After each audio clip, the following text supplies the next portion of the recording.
You're listening to Treats from the Store, the podcast where people from Ascension Parish and the surrounding areas discuss real topics. This episode is sponsored by 180 Pros, Totes to Go, and Country Kitchen in Gonzales. Now I'm just going to sit there and enjoy this song. My son wrote this rap beat in his little beat maker or whatever. Sitting with me today is Willie Nettles, Connor Graham, and Deven Jackson. I want to make a special note today that the views and statements of these gentlemen do not reflect or represent the views of their employers without the express written consent of Major League Baseball. We're going to start with Willie here. Y'all just go down the line, tell who you are, what systems you grew up with, all that. So, Willie Nettles, I was born the year that Nintendo consoles first came to America. A mostly lifelong resident of Ascension Parish. Would that be 85? It's 87, I believe. NES was 85, October 85. Do you know who I am? Zelda came out in 87. Why am I thinking 87? Because you're wrong. Wouldn't be the first time. So, lifelong Ascension Parish resident for the most part. Got started on my sister's Ataris, playing those, and I've owned the majority of consoles coming up. I missed a few of those Sega ones and the PlayStation 1. But I had the 2, 3. I've been a console player most of my life. I've got a lot of hours of gaming under my belt. I'm a little bit in my cozy era of gaming, where I'm playing a lot of Animal Crossing and Hello Kitty Island Adventure to de-stress from work, but still. So you've been playing just all consoles across all players, all companies, I mean. For the most part, yeah. Wow, what a whore. Okay, next. It's Deven Jackson. I came up with the PS1. That was my first console. And I asked for a PlayStation. I thought it was like a little city with the cars. And when I was like, oh, shit, this is tight, too. So that was the beginning of my journey. And ever since then, I've been mainly a PlayStation guy, but I had like the 360. That was the only thing that's not PlayStation that I had. Besides GameCube and the Nintendo handhelds and stuff like that. So I'm Connor. I grew up here in Ascension Parish. I went to Santa Maw, like Willie did, honestly. His brother were actually in school together. So I grew up with a Sega Genesis. That was the system that I had for so long. It was Sega Genesis. We had a Super Nintendo, but didn't have a lot of games for it, and we had an NES. And I have so many stories of gaming because it was hot outside in the summer, and I didn't want to be out there. Oh, yeah. So I played, Sonic and Zelda and all that stuff so much, just so I didn't have to sweat my balls off and get, swamp ass. Yes. All right, my name is Andui Babin. All right, I started with NES because that was the cool thing then. I've been around since '80, and I remember when '85 came out and NES dropped, and at school it's all anyone had because Genesis wasn't out yet. So when gaming first hit me, NES was the big thing. They didn't even call it NES. They just called it Nintendo. And they called the games tapes. I don't know if y'all remember that shit. But I'm Nintendo, not quite old enough for that. Yeah, NES was... I honestly missed the tapes. Down with CDs. Yeah, that's right. But anyway, so NES was the big thing at the time. You used to go to your friend's house. You knew which friends had a Nintendo. This guy's got Ring King. This guy's got the Adventures in the Magic Kingdom. So NES was the big deal. Every time there was a new Mario game, it was a big deal. So just from there, I was just a Nintendo fan early. So after that, I got a Super NES, which I actually picked up. So my mom wouldn't give us a Super NES because she just thought it was too expensive, and she was going to wait for the price to go down. And I ended up just buying one myself because I went to the thrift stores of it was a Mr. Rent, then it became a thrift store, Salvation Army on Bayou Narcisse, and they had a Super NES for like $3. And I'm like, what? I'm like, this is the current console. Are you sure? Well, it was $5. And they said, I'll tell you what, $3. And I said, what? So I got a Super NES for $3, bro. Come on. Incredible. Somebody running that store hated their child and was tired of that console. Yeah. Oh, yeah. That's kind of how we got our NES. We got it at a garage sale. It was I think we got it for like $10. Some of them thrift stores, that's old ladies, they don't know what the value of some of those things are. That's why I go. I walked out with a gold mine in my hand. So NES, Super NES, I had the original Game Boy, which I actually bought at Cortana Mall. This is how long, then it came with Super Mario Land 2, and I opened it up and played it in that Taco Bell. I don't know if you remember the Taco Bell in Cortana Mall. This is a very old story, isn't it? I don't remember there being a Taco Bell in Cortana. I do. Yeah, it wasn't much of a food court. It was like a letter, it was like a T. It was, the entrance, and then you hit a wall, and you went left, and it was like 3 stores. Because I remember the McDonald's in Bar Marché, but I don't remember the Taco Bell. I do remember that. But anyway, they had a Chick-fil-A, A&W root beer, Yeah, I remember the and a Chick-fil-A. Taco Bell, and I think that was about it. Oh, and they had Mamba Brava pizza. But anyway, we're going off the subject here. So I think it's the best subject. anyway, food, yeah. The Ruby Tuesdays at Cortana. We I had- forgot about that. Oh, it was we down ate the there end all of the one of the time. halls. Wasn't there a Piccadilly too? There was. Yeah. There you go. Anyway, so I had This is now a food podcast. hijacked. I had the original Game Boy. I had a Game Boy Advance. I had the Virtual Boy. Yeah, you heard me. What? Huh? I did not have that one. I Never think had that's that the one. only Nintendo console I haven't ended up with. I had the Never had a N64, the GameCube, the Wii U, the Switch, had a Wii and the U. Switch 2s. So you're the one with the Wii U. You're the only person that has ever That's had right. a Wii U. I Yeah. also had a Wii U, and that hide go seek game is highly underrated. That controller, the handheld part, was supposed to just be a big, comfortable controller with a screen. It's what the Switch became. Yeah. Yeah. But it was big and clunky and stupid, and you still needed the console and the TV to use it. So I it think- didn't make any sense. I think it only worked for Splatoon and that one hide go seek game you got for free. There you go. So yeah, I've always been kind of a Nintendo fanboy. I have the 3 hearts you start with every Zelda game with. I had them tattooed on my leg. Nice. So That's I'm a commitment. bit of a fanboy. I did have a PSP. I did Nice. yeah. I did break Nintendo Protocol one time because someone got it for me for Christmas or for my Christmas or something. So and you know what I did with the PSP? I immediately looked up how to crack it and put Super NES games on it. Let's go. And how to overclock it. So, speaking of Cortana, let's talk about arcades. I remember there was one in there called Spaceport. Oh, I remember Spaceport. We spent a lot of time in Spaceport. Me and Connor are the old heads here. So, How are we the old heads when... I guess Willie's here too. Yeah, Anyway, so I read online the other day, they were talking about how the video game industry got started where you had to give a quarter every time you died, and they've just been chasing that high ever since. Oh, and I really literally. thought it was a perfect metaphor for like Sony getting rid of the physical copies and everything. Trying to get back give to me started about that shit. Don't Sorry, I didn't mean to jump ahead and Don't topics. get us started about talking about games on this game podcast. Yeah. So anyway, I don't know if y'all have seen, but the Domino's Pizza Facebook account has been just roasting Sony so hard. So Every good. post. So good. Anyway, Spaceport was at the end of one of the halls at Cortana, and they had a combination of like ticket games and real games.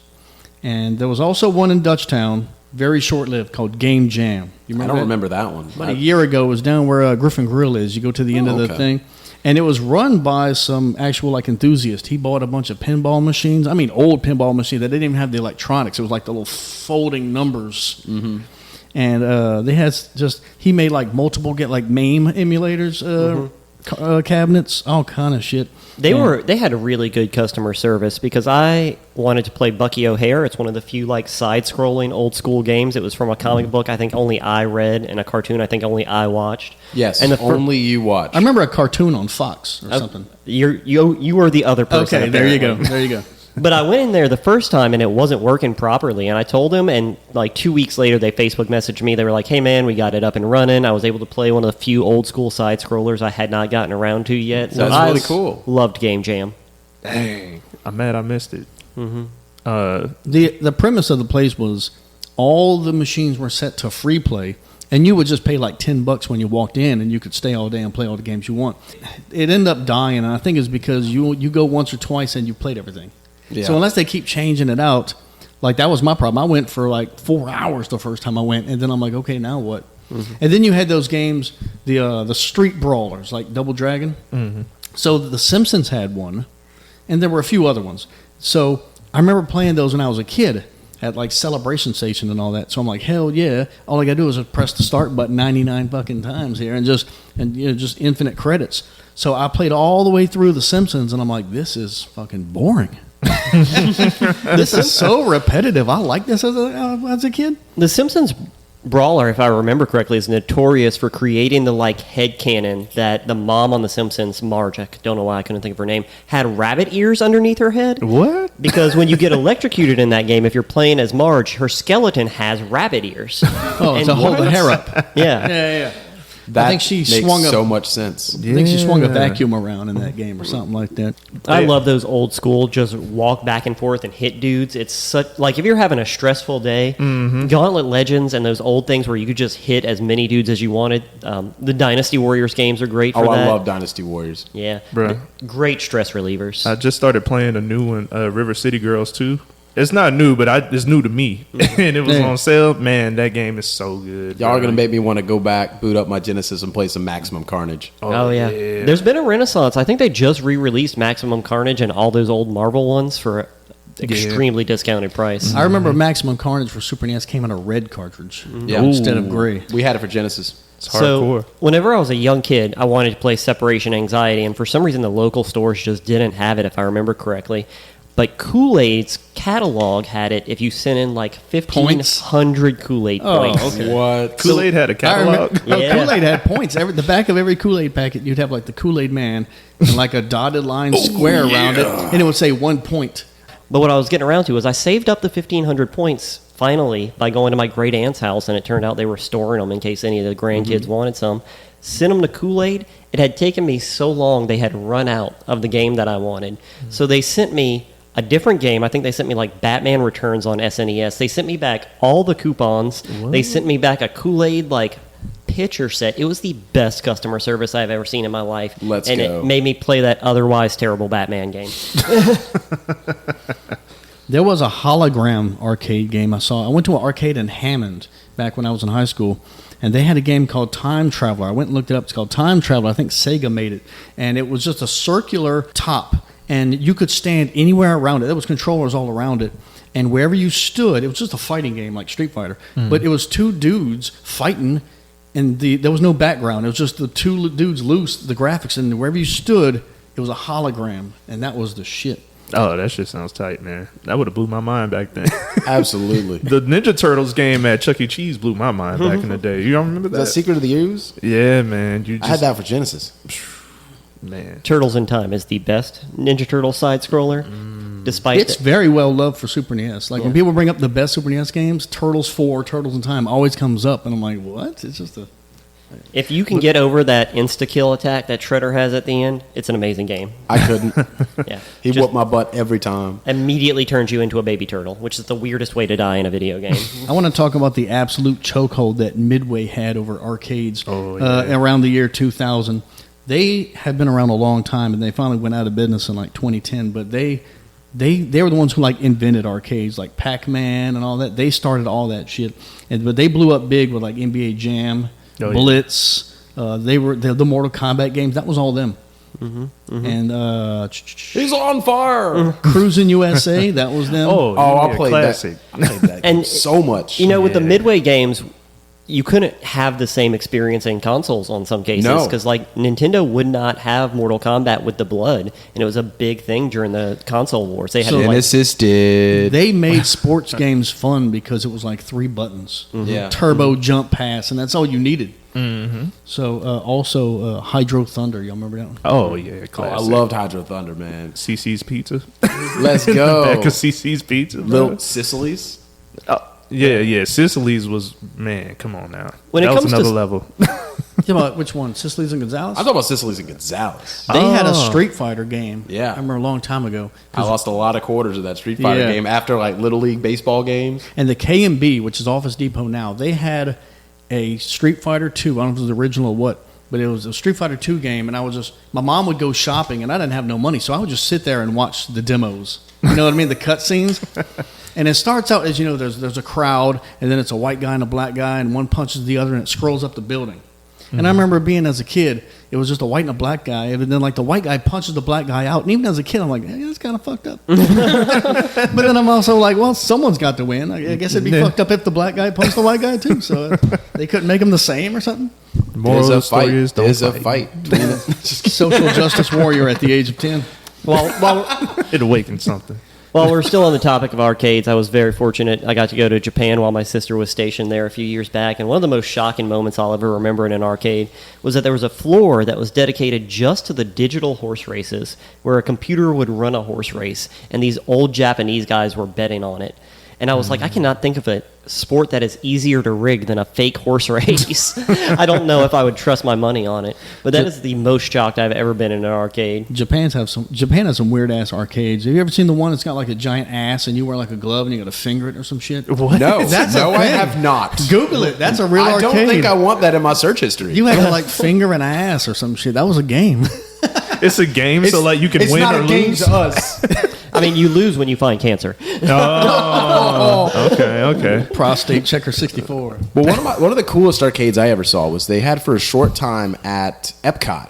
They had this massive arcade in the middle of the Epcot, and it was like all the consoles at the time would set up arcade versions of like whatever their next big release was. And so in Epcot, like this is a way like, you know, your kids are complaining, you don't want to have to deal with them anymore like my parents did, because I was very annoying. They could just drop you off there for a couple hours to go play these games. They have displays by Genesis and PlayStation and Nintendo, and you were literally able to play arcade versions of games before they came out. It was like the coolest thing ever.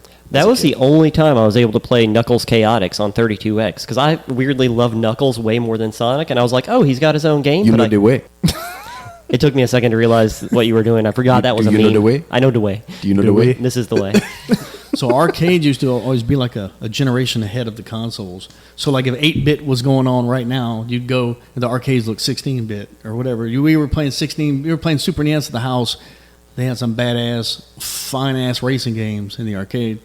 Yeah, I was so disappointed after playing, was it Cruising the USA at the arcade when I finally got it for Nintendo 64 and was like, this is not the same game. The girls in bikinis are so much smaller on your home screen. I know, right? Yeah, There are man. so many NES games that I grew up with, and I thought that was exactly what the arcade was. And then when I saw how amazing the arcade was, I'm like, this is not this. I got screwed. Star Wars Pod Racer. Double Dragon 2 looks amazing on the arcade, and it's not shit on the NES, but it's an NES game. But even Punch Out, I played the shit out of Punch Out. Oh, Mike Tyson's Punch Out on an arcade is awesome. Oh, it's amazing. There's 2 screens. They used to I didn't have even know that. so Recently. They used to have an arcade version of that at, I think it was the place. So now it's the Rev, but like 2 different iterations of that place ago, they had a Punch Out machine, and that was so. I've never seen one in person. I would love to. It was so fun. Because it was like the Super NES, like it was way better. Anyway, next let's talk about the Bit Wars, which I think Deven might be too young for. Oh yeah, I call it 64. That's it. I guess that ended it. Huh? 8-bit, 16-bit. I don't even know what 32-bit. they're on now. Like, is All of them? They're probably 64-bit processors. Got to be.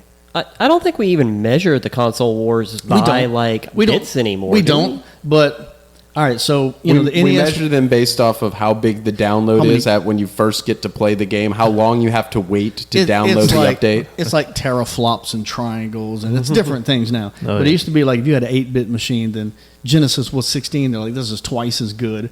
And the Super NES was like, well, we're the same bit, and look how much better our shit is. And then Sega was like, well, this is a 32-bit system. And Jaguar said, this is a 64-bit system. And we started going, A real-life Jaguar reference. Yeah, Yeah. I forgot about Jaguar. But anyway, I did they not were the include it first in the- 64-bit machine.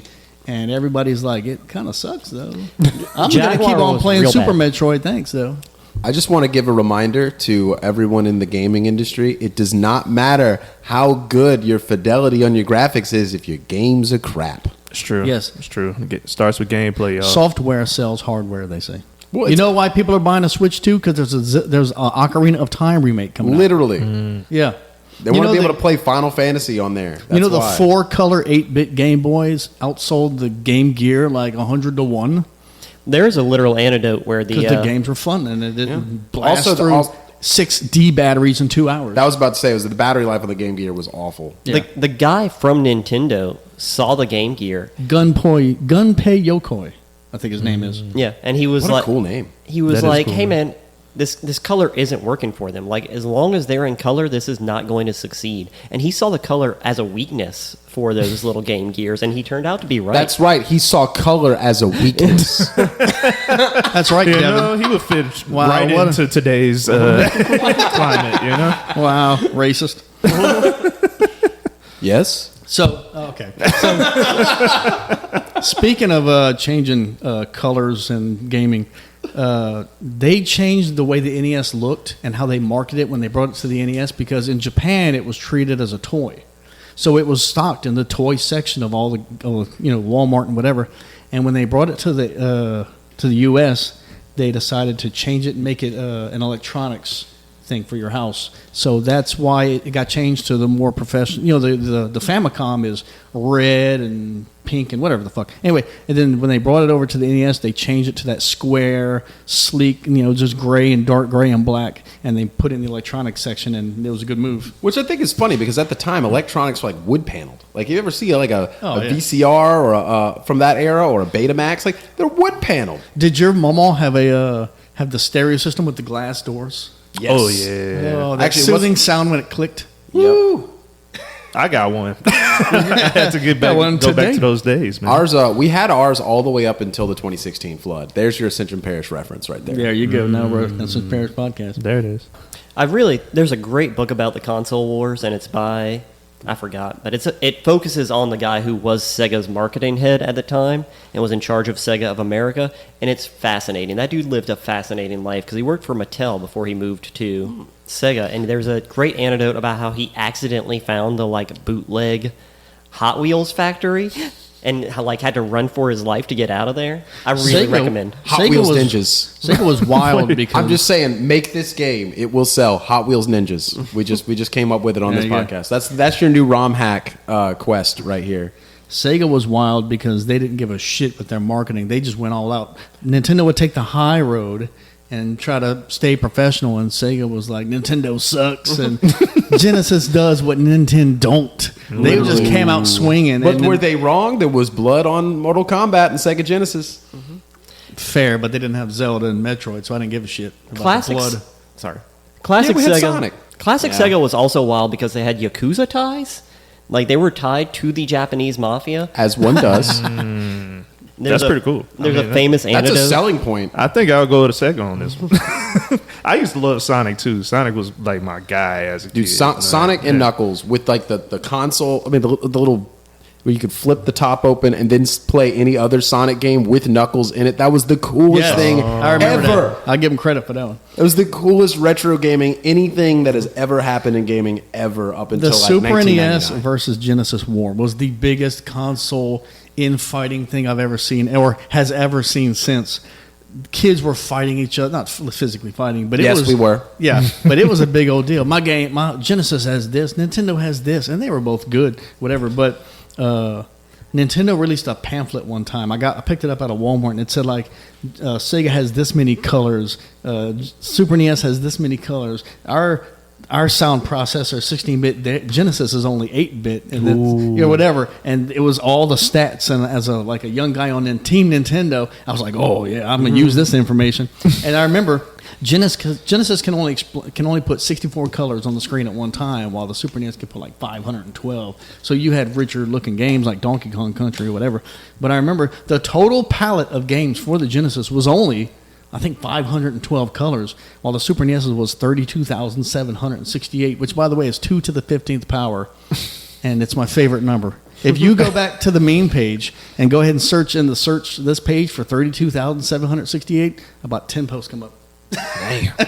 This man's consistent. It's the number 42. It's everywhere. Anyway, so that was my favorite number because that was the one I could use. Oh, yeah, well, my system has 32,768 colors. Well, I think part of the thing that was so interesting about that time was that you had such different philosophies from the two heads of how games should be made. Yes. NES was very much so into guiding your player and having those kinds of experiences, whereas Sonic was very much so figure it out yourself. It was they're not going to handhold you in anything. They're not going to direct you where to go. But Zelda does that. Yeah. Huh. Yes. I know, but that was the whole thing with Sega was we're not going to tell the player anything. We're not going to give them any help at all. Figure it out. I think Sega and Sony figured out early on that most gamers at the time were dudes, and they marketed the shit to dudes. I remember there was a a Sega ad for a naked woman, and this was in a magazine, and it was just a naked woman laying on a silk sheet, and the pictures of the game graphics were over like a nipple, and over this nipple, and over the vagina or whatever, and it was like, oh, when it comes to Sega games, you don't even see anything else or whatever. And Meanwhile, with Nintendo, they figured out that that gamers, no matter how dude bro they become, they start off as kids, and if you get them playing Early as on. kids, they're gonna keep playing the rest of their lives. Like Oh, yeah. I Look started at me. playing Pokemon when I was like 7 years old. Guess what? I still play Pokemon. Still I remember good. being embarrassed to be a Nintendo guy because they were taking such a beating from their reputation for being kiddie. And it didn't help when they released like Donkey Kong Country 3, where you had Dixie Kong and Kitty Kong, who was literally a baby you would play as. And they were already getting trounced by PlayStation. PlayStation was already out when Donkey Kong Country 3 came out. And Sega was already, acting all hard and everything. So Nintendo was still dropping, Yoshi and around. So I remember like not being able to tell people, yeah, I got that Yoshi story, but just keep it to myself. I thought it was so funny. 'cause Kirby, come on, bro. I got that Yoshi story. It was a good game, though. Yeah. I would ask for presents for Christmas, like games that I wanted, and my mom would be like, "No, that's too childish. I'm not buying that." Mom, I just want to play my Sims. I just want to relax and hang out. But you had some good Nintendo sports games like Mario Golf and tennis and all that. I remember playing those. But I didn't see Meanwhile, that. on the Genesis, I just remember us like playing NHL '94, and it was the only video game that my oldest brother Matthew was good at. Every other game, my middle brother Andrew, he would just trounce us on. But for whatever reason, on NHL '94 to this day, Matthew will dominate. You figured it out, man. Oh yeah, he figured it out. He figured out exactly which controller actually worked. Which was a problem for the Genesis. Those controllers would last like a week, and then they would go out and start having problems. Do y'all remember you'd have like a younger sibling or cousin or whatever who'd want to play, and you'd give them the dead controller that wouldn't hook to nothing? That was me. I always had the dead controller, and I didn't figure it out until I was like 12. And then I finally bought myself like a Mad Catz or like an aftermarket controller at one of those stores in the mall. And then I went and challenged Andrew to a fight at a game. Suddenly I started beating him. I was like, oh, so actually I've been better than you this whole time, but you just kept giving me controllers that didn't work. Oh my gosh. I was so Nintendo headed that I wouldn't even consider buying an off-brand controller. I remember my cousin Fred, he bought a Mad Catz, and I'm like, you traitor, And then there was an article about him catching on fire. There was a recall or something, and I'm like, I had an off-brand Ain't no controller. smug. good for your ass. Ain't no smug like video game smug. Yeah. I had an off-brand controller for my Sega Genesis, and it felt like the most amazing thing in life at the time because you could cheat with it. You could just, you could set it so that Turbo your buttons. character never stopped punching. Literally. Yeah, there were turbo controllers, and those were the shit. Because so many old games had skills where like you had to press the button as fast as you can, and it would basically you put your finger on the button and just jiggle your muscles, and that's how you press it fast. And even the original Mortal Kombat game, halfway up the ladder, there was like a skill challenge where you had to chop a piece of wood or whatever, and you would just press the bottom buttons as fast as you could. And so turbo controllers were kind of a cheat then. Remember when Nintendo had to release like little soft covers for the joysticks on the 64 because so many people were hurting themselves playing Mario Party Yeah, 64? That is definitely true. I remember one time because we used to play Mario Party all the time. It was all those multiplayer games on the 64. Andrew would come over with all of his friends, and all my friends would come over. We'd be like 12 of us over there sharing controllers. And I just remember we would have the mark in the middle of your palm. Yes. Then it would last for a week because They we'd took be those pushing out. that thing so hard. They took those out of the future ones because it was just wearing those controls out. Now, another thing that Nintendo 64 controllers would do at the beginning, the stick would sink into the controller. And I figured this out playing GoldenEye because I couldn't run as fast. Over time, the inside, you wear it out in that where the ball sits and all that shit, it would sink in over time. Because I remember using a different controller, and I was way faster in GoldenEye and Mario 64. I'm like, what the fuck? So I looked and compared, and sure enough, the controller had sank the stick had sank like 1/8 of an inch into the controller. So they invented like the ball ones they have now, where it's literally on top of a ball that rolls. Can I just say something that I don't think will be controversial at this table? The N64 was the best system for hanging out with your friends, Oh, yeah. playing multiplayer in They person. put 4 ports on the front of the machine. Yeah. They're the first ones to do that. I mean, Mario Party, Super Smash Brothers, Mario Kart, GoldenEye. fucking GoldenEye, the GOAT party game. It Yeah. was so fun. Oh, so many wrestling games. I'm also going to put out Diddy Kong Racing. I feel like it doesn't get enough credit. Classic. Oh, so classic. that shit was hard. And then when you beat it, there was Adventure 2. And then if you beat Adventure 2, which was hard as shit, because not only did you have to win those races, you had to go off the track to get those damn coins. And then you had to beat Whizpig a second time, and he was hard as fuck to try to beat him and get the whatever it was.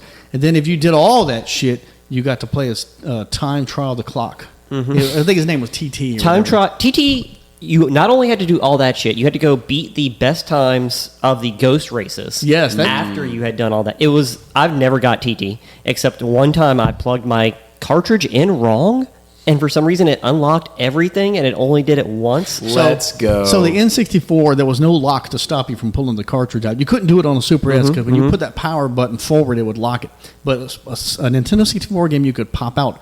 And I remember one time I was playing Super Mario 64, and I pulled the game out, and the music kept running, but the picture froze. And I'm like, that's weird that it's still in memory, it's still running, but there's some cheats and glitches that involve pulling the game halfway out. See, I never had any of those work out in a positive way. I have a very traumatic story that involves an NES and a very similar situation occurring.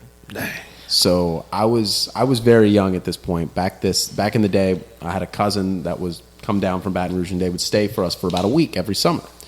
And so this week, in this particular summer, him and my older brother had spent the entire summer on the NES playing Legend of Zelda, original Legend of Zelda. They'd gotten all the way to the final labyrinth. This was like the day before he was supposed to go home. And I tripped over the cable for one of the controllers. And it caused the game to freeze and like shut down. And so then when they reloaded the game, the save was gone.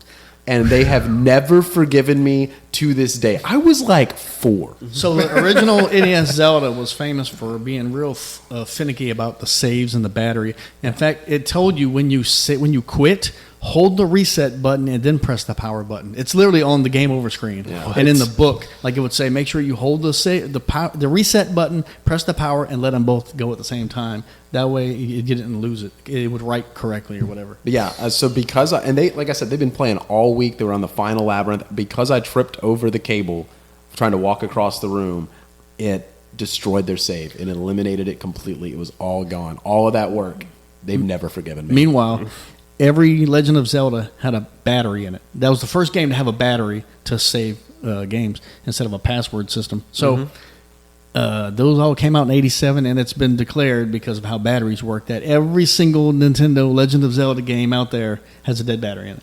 Well, there are So they're people- all, you got to beat them all in one go now. Well, you can. Well, there Which are I people can that do. can replace the batteries. There are people that can replace the batteries. It's fair, yeah. Because I know the battery issue was also very important for the Game Boy Color because those classic Pokemon games that have the day-night cycle and all of that, they have batteries in them. And if you don't have the battery, then the clock system doesn't work. And so it just gets stuck at one time. So they have people nowadays that know how to change those batteries or know how to make new console hacks or new cartridge hacks. So that's the only way that you can actually play those games now the way that they're intended. Now, I play ROMs of like gold, silver, crystal, and all that, and that gets around it. But I always thought that was really interesting. They have a physical battery in that little cartridge. Was it the little hump in the? I remember Crystal. It Crystal. wasn't the hump for crystal. But it's like the little batteries in the. It's more in the lower corner. But it's inside the cartridge. Okay. The hump was some extra memory space that they needed to add because crystal was just a little bit bigger than the other ones and just couldn't all fit on the cartridge. I think Nintendo is particularly aware of that battery life now, because I know when I bought the Mario Kart, where you had to have the physical carts that had little cameras on them, they gave you like a guide for how often you needed to plug those little carts in if you wanted to keep them alive. Oh, wow. I've barely played it, so those things are probably dead. But I just read that Nintendo has to re-release the Switch in Europe to be able to swap the battery yourself, because there's some new consumer protections they just passed where like right to own, right to repair your own stuff. So because Nintendo and a million other things have locked in batteries soldered in where you just have to get a new one that'll just recharge, Nintendo has to re-release the Switch in Europe now with a removable battery. I think that's going to end up coming here I would before too love long that. because of there's a lot of legislation and litigation involving John Deere, and it's very. Yes, I think it's they very just got that hilarious to me reversed. that this litigation around tractors is probably going to end up being one of the best innovations for gaming that we've ever seen. And it's such a strange way that sometimes things that seem completely, utterly unconnected, like going outside and doing farm work, can actually end up being a good thing for video games. Yeah, they had the software locked out where you couldn't repair your own tractors anymore. You had to get the John Deere guy, and it had to be a current employee because he had to log in and all that shit. So even if you had the software, you couldn't use it. Like even if you cracked your shit or whatever. So I've got a cousin or second nephew who loves the tractor simulator, farming simulator games. So this relationship is not a surprise to me. I played a forklift simulator one time for the original Switch. You would play a forklift simulator. And no, it sucked ass. Don't get it. It was like $2, and I was mad that I spent $2. It didn't get you certified? Well, you're not playing that game, you're not going to get certified. It's a piece of shit. Anytime I see simulator in a game title, I just assume it's not going to be a realistic representation of that thing at all. Because in a real forklift, when you bring the forks up, if you hold the gas, it goes faster. That wasn't even in the game. I'm like, come on now. Get the fuck out of here. You mean that Posers. you mean that SimCity 2000, when I could trigger to have disasters happen, that's not realistic to running a government in No. 2025? Believe it or not, It actually is now. Yeah. no mayor has a Godzilla button, it turns out. Not even Everything's a lie. Latoya? She didn't have one of those? I think she would have pressed it. The Destroyer. All right, this episode is brought to you by 180 Pros. If your business needs IT support that feels more like a partnership than a transaction, 180 Pros is worth knowing. They provide managed IT, cybersecurity, cloud services, and consulting for businesses that want dependable support and a team that actually stays engaged. 180 Pros is built around responsive service, clear communication, and helping clients feel supported every step of the way. To learn more, check out 180pros.com, 180pros.com, partner, not provider. They are a IT company in Baton Rouge, right off of Sherwood at 12. And I've been to their website. They look like they know what they're talking about. Do they know how to do ROM hacks? Do they know how to fix ROM hacks? No, they got to hire me for that shit. Anyway, planning a move? Before you spend time chasing down cardboard boxes that always fall apart at the worst possible time, call Totes to Go.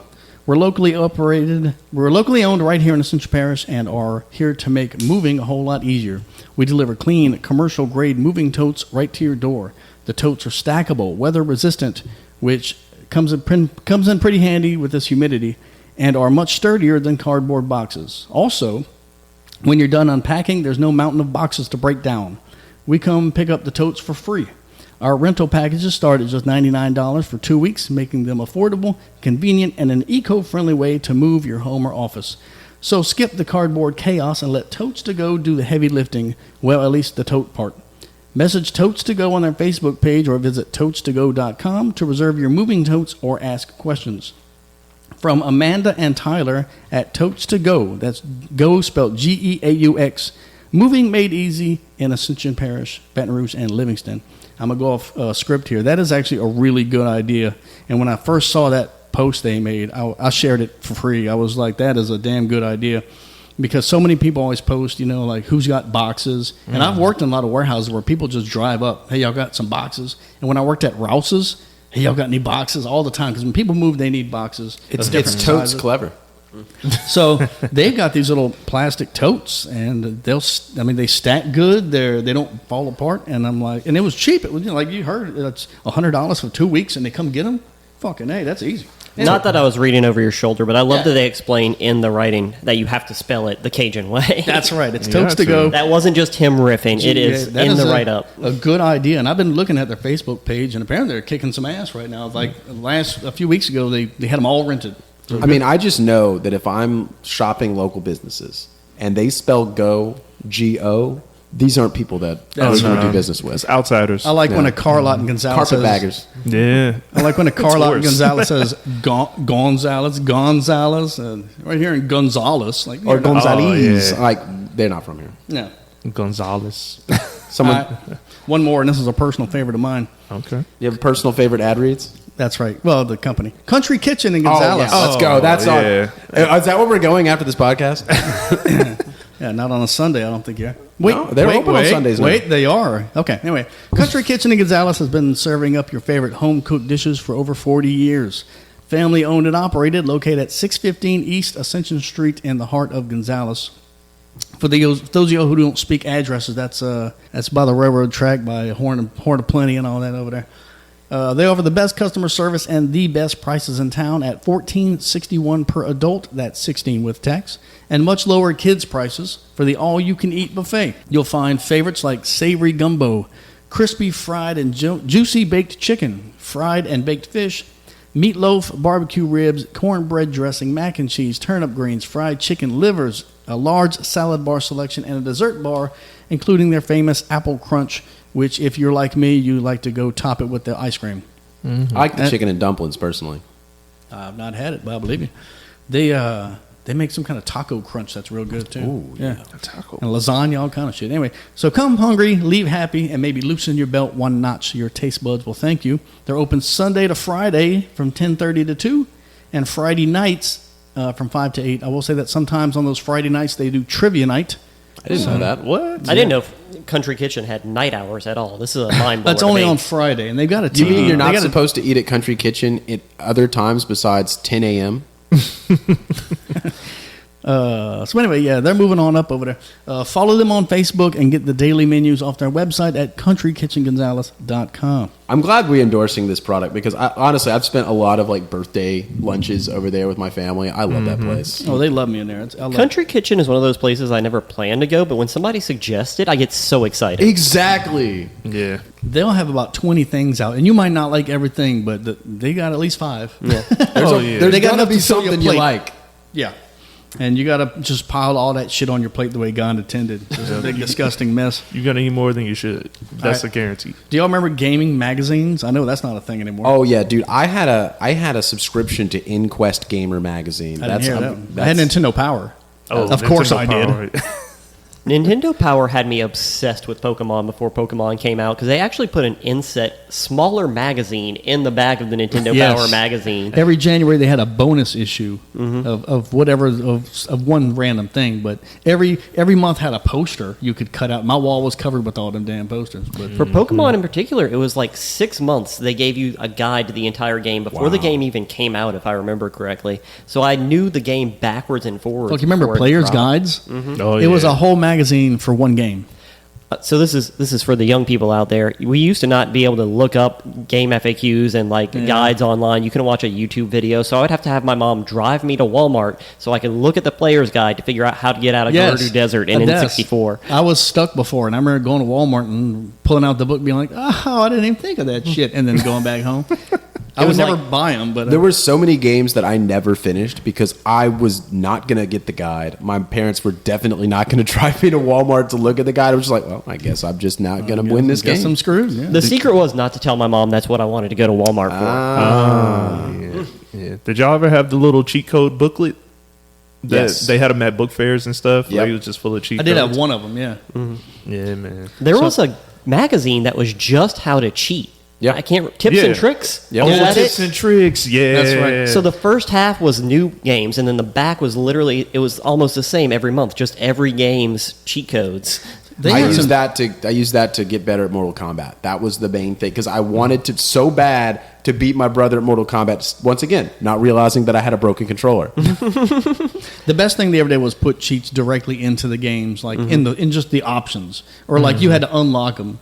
Because there used to be a cheat, and I don't know if the developers put them in there for themselves and then take them out or whatever. But it would be like, hey, a level select X Y A B B X Y L R select up down L R B A X Y Y Y X X. And like, who the fuck would ever do that? Well, the reason was There's those, just brute those cheats force were all not those cheats were not for the player. Those cheats were for the developer when they were Right. testing the game. Right. And so that way they could skip to a certain level to make sure that they could figure stuff out. Like for example, they had codes in Sonic 2. They had like a spot that you could go and input codes in order to unlock these things. Like if you want to do level select, you can go home on Sonic 2 right now. It's 1965917. Look at we'll unlock all of you. We'll unlock level select on Sonic 2.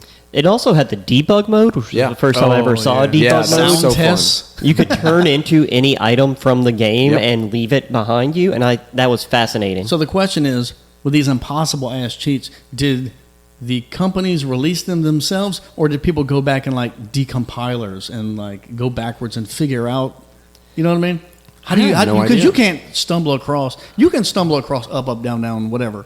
But or a little 4-letter one, whatever. But some of these long ass. My guess is developers leaked them. That would be my guess. Was that game developers leaked them as a way to help players Create buzz. The idea of someone back in the day on the Spectrum just hitting every possible button It's combination. exactly something that happened a lot. Yeah, that is my headcanon, and it always will be. I don't want the real facts on that. I want to imagine a guy just being like, up, left, right, B, A, up. This one didn't do anything. Let me try the next one. So I had a side-scrolling little platform game for NES called Journey to Silius, and there was a level select. Yeah. No, it was level select. And on the title screen, you had, if you press select 33 times and press start, you unlocked it. I'm like, how the fuck? Who tried that? 33 times. Exactly 33 times. Hey, I tried on Pokemon Blue every single urban legend to try to get Mew, to try to move that truck. I tried so many different ways. I got Missing No. I did all those cheats, but I never could figure out how to get Mew because guess what? It didn't exist. They had the same lie for what they called Peekaboo. It was that we know it's narrow now, but before, because the internet used to be full of lies, I'm so glad we got away from that. But it would tell you that Peekaboo was underneath that truck too. So I tried twice to get underneath that truck, and now in Pokopia, I built a truck behind the cruise ship, and that's where Mew and Peekaboo live in my game. That's awesome. Yeah. So on Mortal Kombat, I want to say 2 or 3, I got lied to about a cheat. It was, I don't know if it was in a magazine or the internet or what, but they said if you played 100 multiplayer games in a row, you could play as a Goro or whoever it was. And I got there and we're like, it never happened. So I remember like calling like the Nintendo hotline. I'm like, this didn't work, and they're like, yeah, because that's bullshit. Like you got lied to. Yeah, you got lied to. I'm looking at what we know, and that's not in the game. You reached 100,000 points on Guitar Hero. Yeah. Oh yeah. Please stop the joke there. I think we all know what the punchline is. I don't need to say it. I think it's so funny because I joked about like the internet used to be full of lies, but other kids on the schoolyard were also full of shit. Oh yes, they were more full of shit than anybody. Some kid tried to convince me you could get Goku in Smash Brothers when I was in school. Yeah. So some kid told me in that the original Legend of Zelda, you could do whatever button he pressed, you could make Link flip. Like do a cartwheel. Like you could make him flip, and whenever you could do that, you could kill Ganon in one arrow and whatever, and it was such bullshit. But I had no reason to think this dude was lying to me. He was cool every other time. So I'll go home and I'd press every button. I'm like, how does this dude flip? And I remember looking in Game Pro and all kind of shit, all the electronic game monthly. No one had anything on it. I'm like, well, this one dude. And like the more I say it out loud, how did I even believe it? But I was 8. I was like, how does this dude fucking do this? And I thought he was just the coolest shit, and that was probably his goal. So did any of y'all know anybody who had like a Game Shark? Because I remember, Genies. like a Game Genie or a Game Shark. Oh, yeah. I just remember going to a friend's house, and he had this device that could allow me to cheat in my games. And I brought this Pokemon game, and suddenly I had all the starters. And I was just like, this is amazing. Nintendo sued Codemasters over it and lost. Because it doesn't make permanent changes to the game. Nintendo was like, you're altering our creative works and whatever. And they sued them for millions. And then the court said, no, there's just a temporary effect, writing the RAM, and nothing happens. You're good. So Nintendo lost their ass on that one. So here's my question. Did any of y'all ever have to go to great lengths to get a game? Like, was there a game that your parents wouldn't let you have, or a system your parents wouldn't let you, and you had to get creative in order to somehow get that for yourself? So it's not a game, but whenever the Wii first came out, I waited too long. I thought my parents were going to get it for me for Christmas. They didn't. And then it was peak rush whenever I was trying to get mine. And I ended up getting mine. I feel like I've mentioned my mom too many times in this podcast. She was great for my gaming. Gamers that love their moms. Yeah, yeah. We all Shout out. Yeah. Nothing wrong with it. But she went to Kmart in Gonzales and listened to what sounded like the saddest life story I've ever heard until finally the woman added my name to the staff-only waiting list that wasn't supposed to exist. That's a good mom. That's how I got my Wii. Damn. So Mario Kart 64, when it came out, I was working at the Kmart in Gonzales, and I was working in the electronics section. I was part electronics, part cashier. So I had the goddamn clearance sticker gun, and I remember the game was like $69.99, and I didn't know cameras existed. And I didn't get no trouble, but I changed the letters. You just had a little roll button, and it was like I moved it to like $19.99 or what it was, and and so I brought it up to the cashier, and he was cool. He was a young guy. He knew what I was doing. was like, yeah, here you go. I'm just buying this game. And he scans it and he looks at it. He's like, really, bro? I said, look, that's what the sticker says. You know what I'm saying? Help me out. Hold that motherfucker out. You know? He's like, nobody's going to believe that shit. If you had a shitty game, I could see Mario Kart 64. You think that ain't discounted, motherfucker? I said, shut up, run up. And he did. And we never got busted on it, but I stole from Kmart to get Mario Kart 64. I think the statute of limitations is running that. I think I'm good. Yeah, they're gone. So what are they going to do? They don't even exist. Johnny Kmart's going to come out of nowhere and press charges against Mark. Right, blue light special. He gets those blue lights coming over here down the road. Blue and red light special. Come and get your ass. So I remember trading Pokemon cards to my friend Casey so that I could borrow his Game Boy Color. And so I could and on his Game Boy Color, I was playing Pokemon Red. And my parents saw me with this, like, on a road trip, like, where'd you get that from? Like, oh, I'm just borrowed it. Like, okay, you have to give that back. They did not want me to have a Pokemon. So after, like, a week or two, I had to give it back to Casey. But I still wanted a game. I still wanted a Game Boy because, I mean, it was fun. I wanted to play Pokemon. I was having so much fun playing it. So I go to this birthday party at my friend Jordy's house. I mean, we're like 8, 9, somewhere in this age range. And he had just gotten a Game Boy Advanced for his birthday. And so he sold me his old original Game Boy for, I think it was like $5 or something. Like I'd scraped together, like from the couch cushions, $5 and gave it to him to get this game. And my parents eventually caught me with it, like, where did you get this? I'm like, none of your business. You learned your lesson. And actually, the one he gave me didn't work, and so he switched it out for a different one that he had because apparently he was just made of Game Boys, and the one that he had, I was like, man, this one still doesn't work. And then one of his friends was like, no, hand it here. Like smacked it like a carton of cigarettes, and it's worked ever since. I still have it. It still works. You know, I think video games taught me fiscal responsibility when it comes to buying things because I wanted the Batman Cartoon Maker, which was a game you had on PC. We had the Spider-Man one. That was so much fun. I had the They were a Spider-Man lot one of too. fun. Yeah. But it would cost like $30, and so my parents were like, hey, that's like 2 months without Happy Meals. Can you do that? And I had to go 2 months without Happy Meals. Like they wanted me to understand that you have to sacrifice something You to got buy Happy something Meals? else. Yeah. Tell me about this Cartoon Maker game. So they would give you images, and when you ran them across the screen, they would move around, and you could put your own audio over the images when you moved them around. Okay. But there was also sound bites. Like I'll never forget, they had on the Spider-Man one, they had the classic soundbite for cops. That's like 1946, 42. That was one for that. Super NES called Acme Animation Factory. Yeah. And then there was one for NES, and I used to make so many movies on this. It was called Tiny Toons Cartoon Workshop. And it had you pick a character, you pick their animation, you'd put them on the screen, and you would pick like the path they would move. You could pick your own music. You could do multiple scenes. It was the shit for NES. I had forgotten about those till just now, but I also played those. Spider-Man Cartoon Maker. I remember using that to make like a football game in the Spider-Man cartoon. Like it was the dumbest thing you've ever. There was like 11 Venoms all lined up on like the offensive line. It was the dumbest stuff.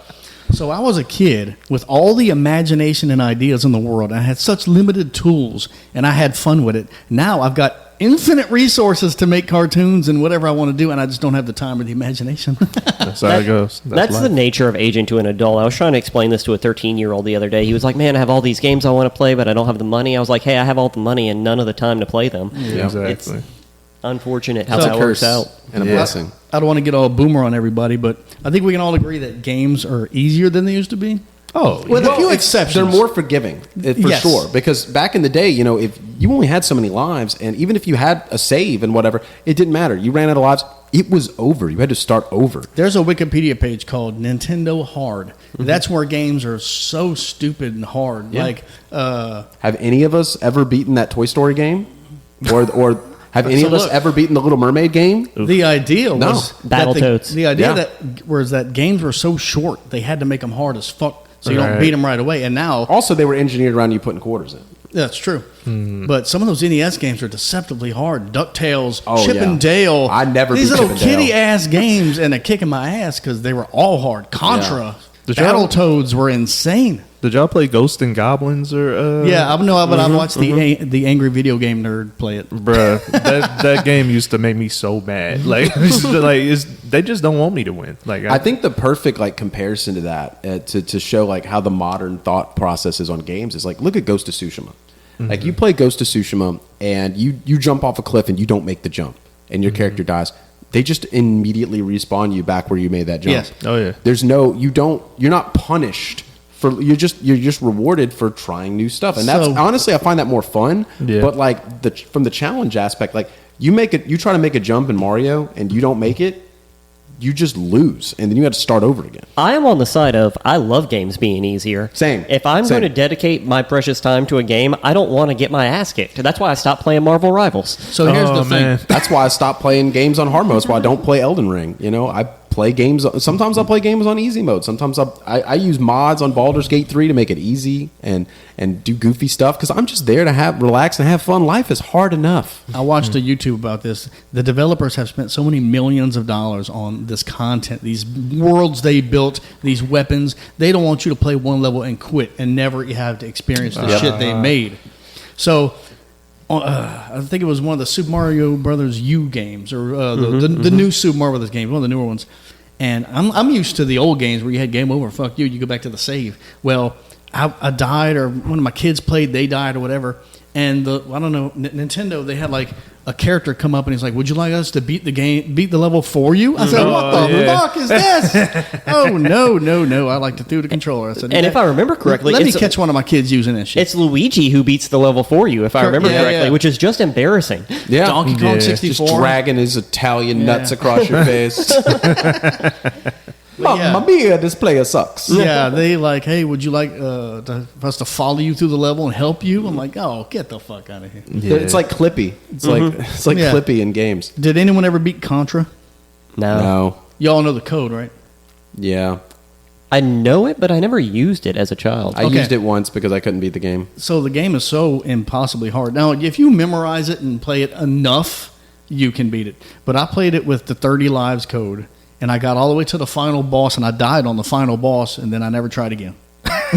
For me, if I'd have just kept trying, I would have beat it. The number one factor that makes me quit a game is if I have something happen in a game that's not my fault that causes me to lose a shit ton of progress. And there's have to start difficulty, and then there's unfair difficulty. Right. The camera should not be the hardest part of the game. That's Final Fantasy 15. Yeah, Super Mario 64. Or Donkey Kong 64. There's so many games where the camera makes the game hard, and it shouldn't be. It should be out of the way. You should forget the camera's there. Yeah. Like Breath of the Wild, I can so naturally move my right thumb and direct the camera as I play. I forget I'm even doing it. But the games where like you had to keep putting the camera behind you every time you turn a corner, and you would die because you saw an enemy coming or you didn't see the enemy coming. Well, what that makes me think of is there was a GoldenEye for the Wii, and I just remembered that game. It was so hard to turn around. If someone got behind you, you were just dead. Like you could not turn all the way around. Yeah. They had all them sticks and didn't know what to do with them. You know? Literally. I'm like 64 controller. Speaking of shooters on the Wii, did anybody play House of the Dead Overkill? Nope. It was an Was that- extremely violent game. Was it based on the arcades? Yeah. Okay. And it also won an award for the most gratuitous use of the F word ever in a video game. It is What one the of my fuck? favorite games of all time. So I've got that on my list of topics to discuss, profanity in gaming. And when was the first place you saw it? I got that written down here. I mean, Qbert was the first. Qbert cussed? No, okay, it was a stack of blocks, and you had to get to the top and then back down the other side. And if you died, a little cartoon text, comic book bubble would appear above his head. It would say like @. It would have the symbols. Yeah. But you knew he was cursing. But there was never cursing in video games because I played the Nintendo games. Now, Sega and Sony, they'd have hell, damn, son of a bitch, whatever, for a while. But I didn't see fuck for a while in games. I was going to say, it depends on your definition of a curse word, I guess, but that ass guy kept getting the high scores in every arcade I played in.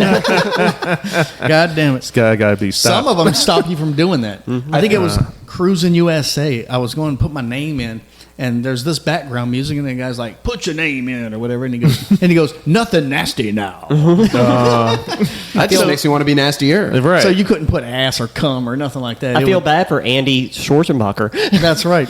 You would look if you put a bad word, a whistle would blow, and it wouldn't let you put it. Well, I think the first time that I saw anything like profane like that in a game probably wasn't until the Xbox, and it was Grand Theft Auto. Yes.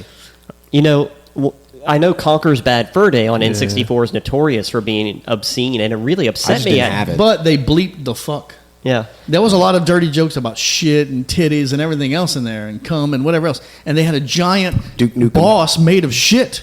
Literally a giant shit boss. He was the Great Mighty Pooh was his name. And but they didn't say fuck in that game. The first one I saw that had the word fuck in it was Grand Theft Auto for PSP, Liberty City. Because I had never played a Grand Theft Auto before that, because this is my first non-Nintendo console.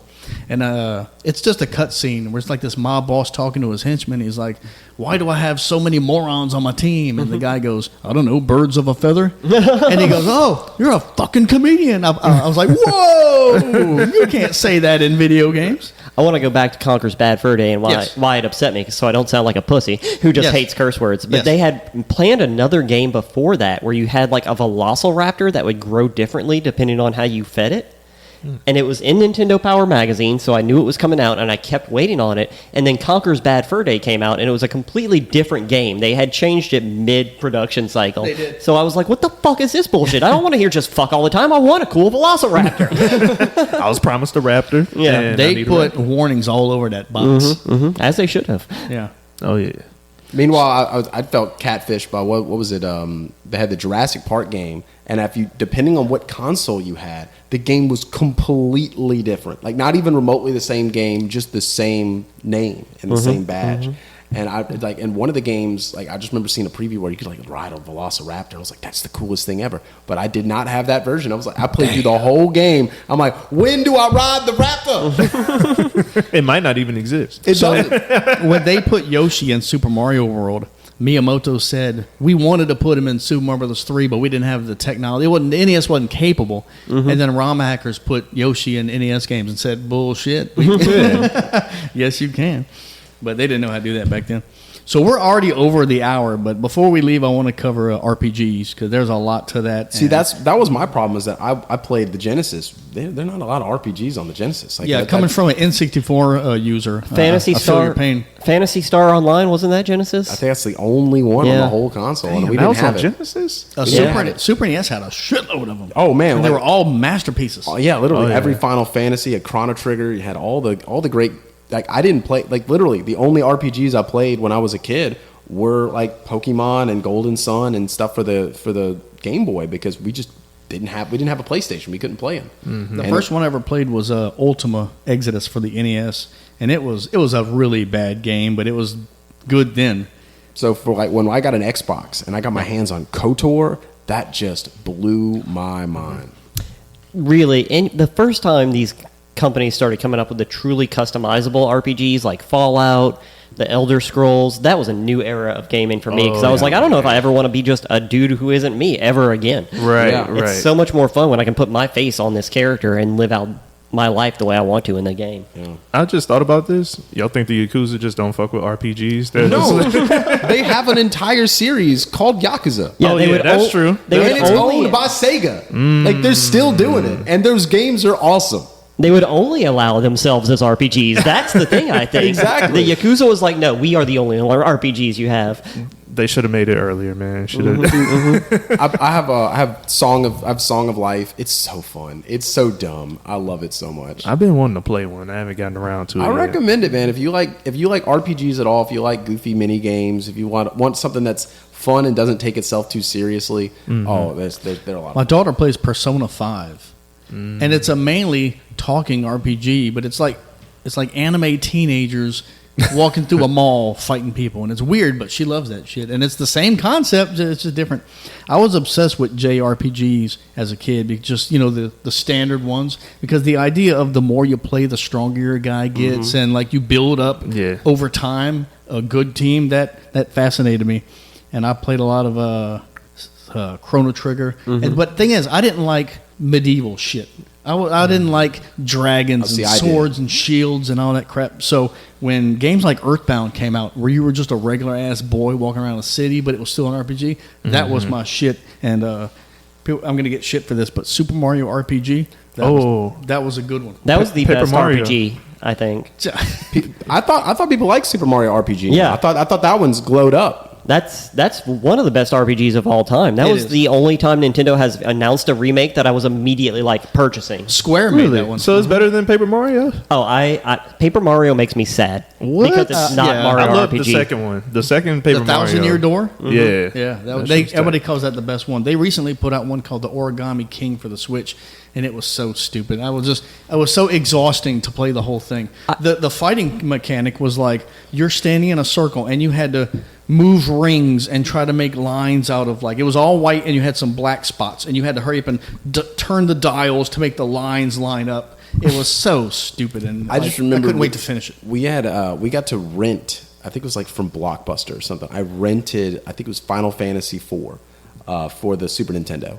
And There was no Final Fantasy IV for the Super Nintendo. There was no Blockbuster in Gonzales for the Super Nintendo. Well- you probably went to Hit Video. yeah, you're probably right. It well, was you like had a Station video. 2. You had Final Fantasy 1, 2, and 3, but 3 was 6. Right. So what was 4? 2? Like, I don't know. I have no idea, but And they I also just had- remember it was final. It was either 4 or 5, and I Okay. just remember we got it from probably was Hit Video, so I only had it for like a weekend, and we popped it into that Super Nintendo, and I was having so much fun, like fire, ice, and then I actually like just beating up on these random encounters, and then I hit the boss and was fucked because I had no MP left, and that was a canon event that could not be skipped. I was fascinated by the fact that Chrono Trigger has about 10 different endings, depending on...